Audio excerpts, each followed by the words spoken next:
Bonjour à toutes et à tous, bonjour Bersaï. Nous allons donc vous proposer notre sélection de la semaine.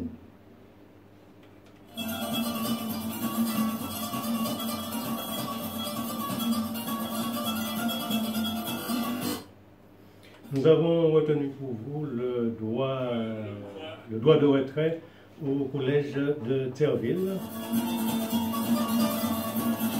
La mobilisation également dans le secteur du transport.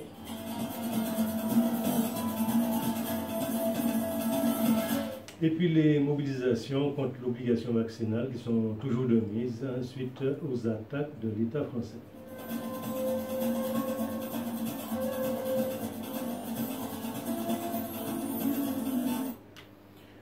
Droit de retrait au collège de Therville. Ce sont donc des agents soutenus par le syndicat SNA-SUB-FSU qui ont exercé leur droit de retrait au vu de l'insuffisance du personnel affecté à la vie scolaire et insuffisance donc qui dégrade dangereusement leurs conditions de travail. Cette année, l'effectif a diminué de 50%. Au contraire du volume de travail, le personnel mobilisé reproche à la direction le non-respect de ses engagements, notamment par sa signature au bas du protocole d'accord de la mi-janvier. Ce protocole prévoyait une augmentation des effectifs, particulièrement à l'heure de la prise des repas. Mobilisation également dans le secteur du transport. Les agents mobilisés, soutenus par le syndicat Sud Solidaire, paralysent près d'une trentaine de lignes sur les 63 que compte le réseau central. Le syndicat réclame le règlement des salaires des personnels en contrat à durée déterminée, le versement de la prime Covid-19 et d'une façon générale l'application des accords signés.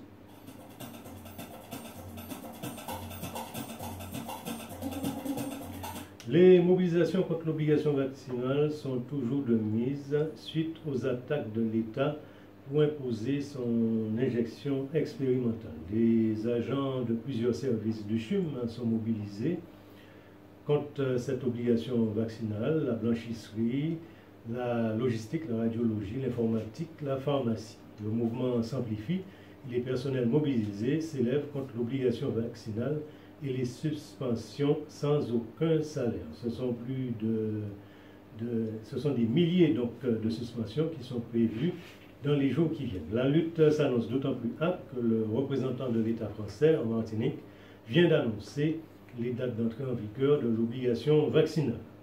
Ce sera le 7 mars pour les activités culturelles ou de restauration et le 14 mars pour les établissements ou événements en lien avec une activité sportive.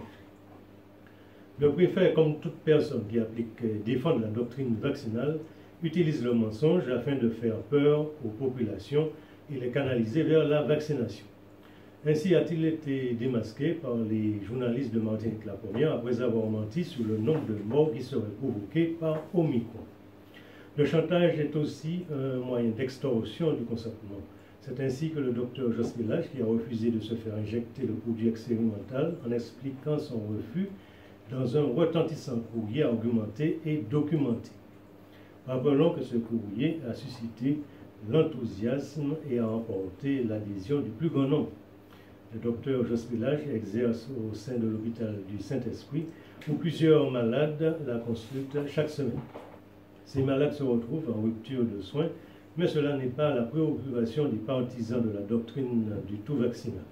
Du côté du CHUM, le laboratoire d'anatocytopathologie qui, à partir d'un prélèvement de cellules ou de tissus, pose un diagnostic ou un pronostic de la maladie, accumule un retard tel que cela met en danger la vie des patients. D'autre part, les mesures telles que le couvre-feu et le pass sanitaire ont accentué de manière dramatique les difficultés des associations sportives. Leur situation financière s'est aggravée, le nombre de licenciés et de bénévoles a diminué. Mis à mal, ils ont été donc mis à mal dans leur pratique sportive encadrée et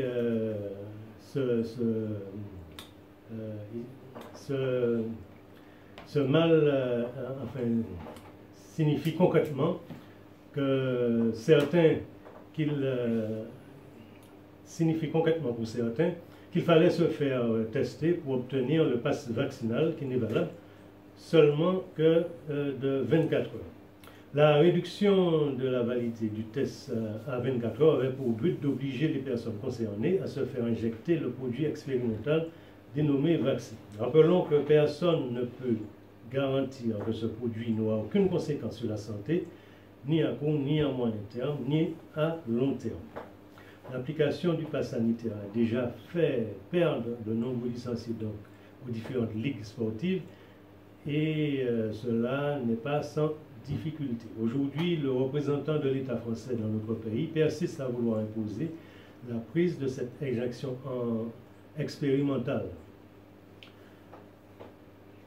Les dirigeants de plusieurs ligues se sont réunis donc lundi 7 janvier afin de réclamer ensemble aux représentants de l'État français de différer l'obligation vaccinale, en tout cas le pass vaccinal, et de l'instaurer à la fin de la saison sportive, de maintenir le pass sanitaire, de reporter le couvre-feu à 22 heures au lieu de 20 heures actuellement. Les partisans de la doctrine vaccinale sont donc prêts à tout pour favoriser l'instauration de la dictature. C'est pas le matin. C'est dimanche. C'est le 20, le dimanche prochain.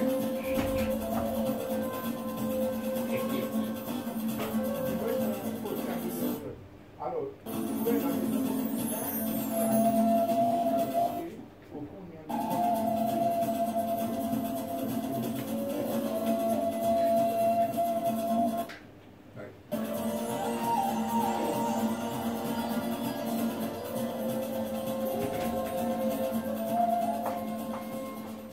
nous avons terminé avec notre courte séance d'information. Excusez pour les bafouillements. Nous vous rappelons notre petite parole fondoc. L'ignorance mène toujours à la servitude. Il faut donc que nous restions informés afin d'éviter la manipulation. Nous pouvons utiliser les médias alternatifs comme le média Jikambout, le journal en ligne des comités populaires que vous pouvez télécharger à partir de la web TV www.jikambouttv.com. L'utilisation du savoir peut conduire à la liberté.